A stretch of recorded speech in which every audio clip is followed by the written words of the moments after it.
put it in so you guys can understand. If you ate 9 pizzas a day, that's what they eat a day. They look very cute and cuddly, but they have very sharp teeth, and they do bite. These are sea stars and anemones, and there's some shrimp in there and starfish. These are found all along the coastlines of the northern Pacific. Notice the different colors of them. They're really brilliant and pretty.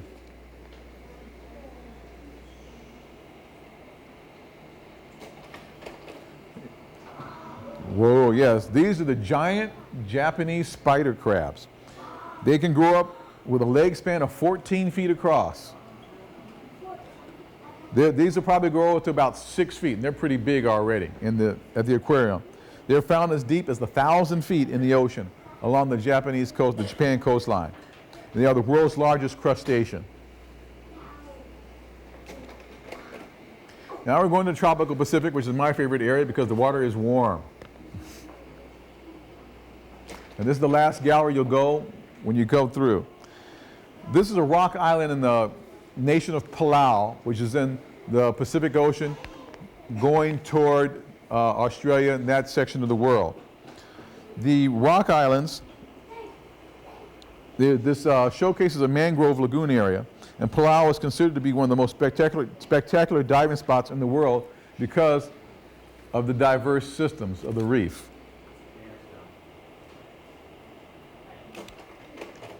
This is one of the fish.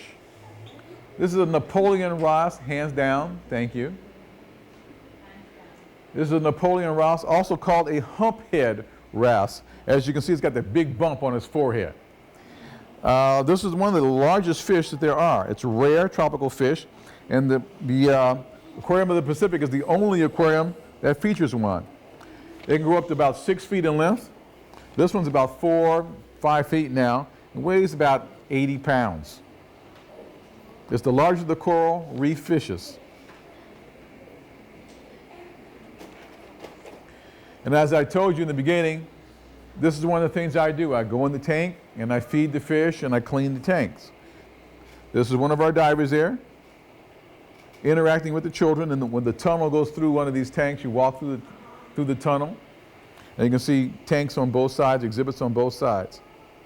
So the diver can actually see everything you do. Sometimes they can hear if you shout loud enough, but please don't bang on the glass. It upsets the fish.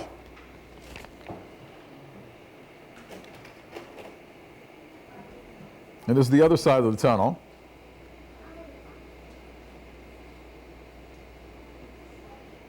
This one's cleaning the acrylic.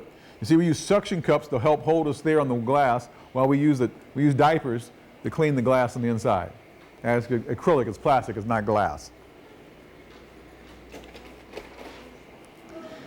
We call this the blue corner of the tropical gallery. This is the largest viewing area of the exhibit, the largest exhibit too.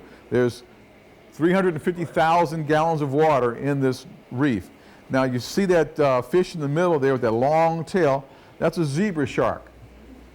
You would think a zebra shark would have stripes. Well, this one, when they're little, they have stripes, and as they get older, the stripes kind of turn to spots. But they're very friendly sharks. They don't have teeth. They have, in their mouth, instead of teeth, they have a plate, like a bone. Like if somebody pulled all your teeth out and all you had were your gums, that's what they have, but they're really hard gums. And they eat shellfish, and they come up to you and they bump you while we're there diving. They're like, give me a fish, give me a fish. They just bump you with their head, and you push them, and they go away, leave me alone. But they like to play. They're like a bunch of puppies. There's probably about 10 of them in there.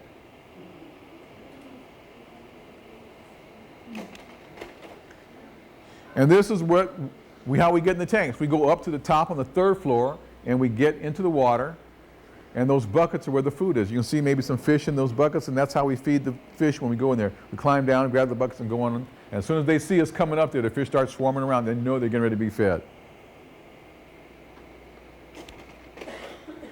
And also, you have to prepare the food. So this is one of the kitchens, or actually the big kitchen, where we chop up the fish and get it ready, and put it in the buckets to take to the aquarium. This is the filtration, how we keep our water pure. It's one of the most technologically advanced aquariums. The 10 miles of piping behind the aquarium filters up to 900,000 gallons of salt water per hour. The aquarium has 79 life support, circulation, and exchanger pumps 44 pressurized sand filters and 14 other types of filters and things to help keep the water pure.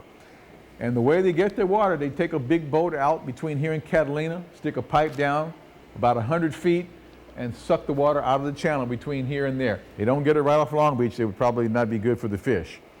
So they go way out mid-channel and they bring it in on a barge.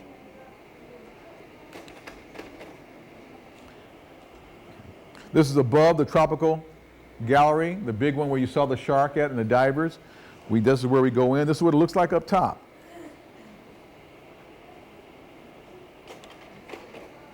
We have people that's just dedicated to checking the water. They test it to see if it's pure, see if it's up to the proper specifications with all the chemicals and things in the water. Keep it as much like the ocean as they can.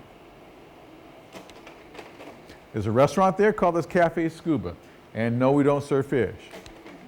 There's no fish sandwiches in there. It would be kind of tacky. And this is what it looks like inside. There's also an outdoor patio that offers a view of the harbor.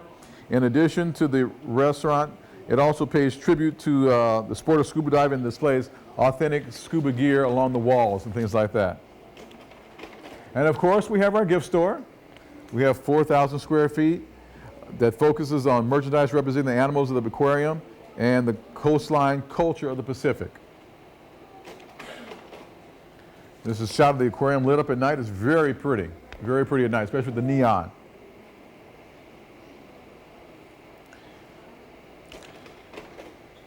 This is a Garibaldi, not a goldfish, it's called a Garibaldi. It lives along the coast here in California. And then the mission of the aquarium is to instill a sense of wonder, respect, and caretakership or stewardship for the Pacific Ocean and its inhabitants. And we hope that the visitors of the aquarium will leave there with a better understanding of the need to protect and conserve the ocean environment. This is a crab in the Puget Sound up near Washington State eating a shrimp. Now this is a leopard shark. One of our leopard sharks. You can see it's got stripes along its back. This is an anemone fish, otherwise also known as a clownfish.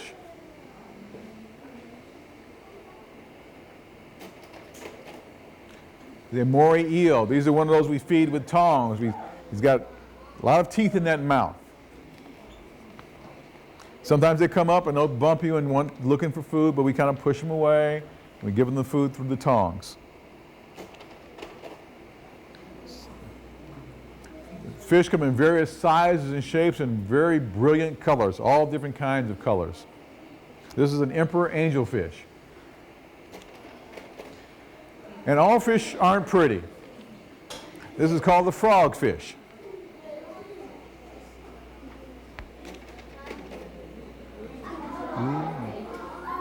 This is a lionfish. This fish is also very dangerous. Those on the top there would look like feathers on the back. The tip of those are very sharp. And inside those is a venom, like a poison. So if he was to stick you, it would hurt very bad. Sometimes you go to restaurants and you see these in the aquariums and restaurants.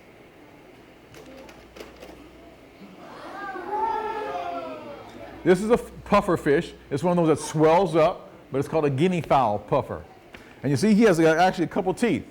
Looks like about a 2-year-old getting teeth there, his first uppers and lowers.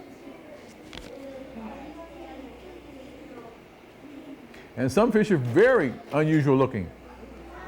This is called a sea dragon, a weedy sea dragon. You see on the right side near the top is his mouth, long mouth and nose, and it comes down his tail. Well, he looks like a weed for protection because where this fish lives is where a lot of seaweed is, and so he looks just like the plant. So it's hard to tell the difference between the dragon and the plant. So his enemies don't know he's there.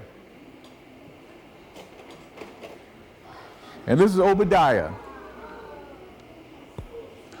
one of our seals. Actually, one of our seals.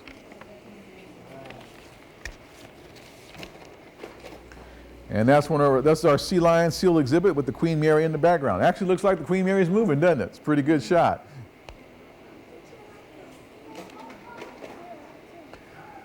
Jellies is an exhibit there. Jellies, phantoms from the deep.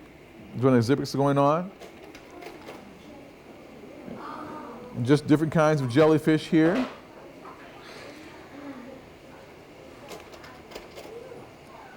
There are all different kinds of jellyfish. You can actually see these lights flashing on the sides, up and down the sides of these jellyfish.